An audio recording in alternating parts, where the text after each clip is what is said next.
নবম পে স্কেলের আওতাভুক্ত সরকারি কর্মকর্তা-কর্মচারীদের জন্য বৈশাখী ভাতায় আসছে বড় সুখবর।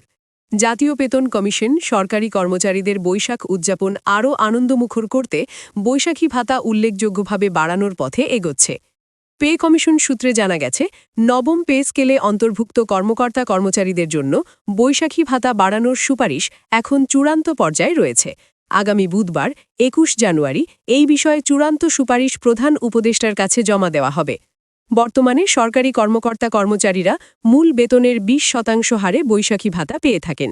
জাতীয় বেতন কমিশনের প্রস্তাব অনুযায়ী এই হার বাড়িয়ে মূল বেতনের ৫০% করার সুপারিশ করা হচ্ছে, যা বাস্তবায়িত হলে কর্মচারীদের জন্য এটি হবে বড় আর্থিক স্বস্তি।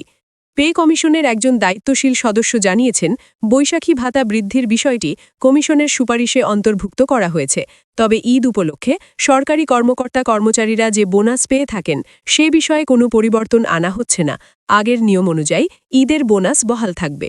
সব মিলিয়ে নবম পে স্কেলের আওতাভুক্ত সরকারি কর্মকর্তা-কর্মচারীদের জন্য বৈশাখী ভাতা বৃদ্ধির এই প্রস্তাব বাস্তবায়িত হলে আসন্ন বৈশাখ উদযাপন হবে আরও উৎসবমুখর।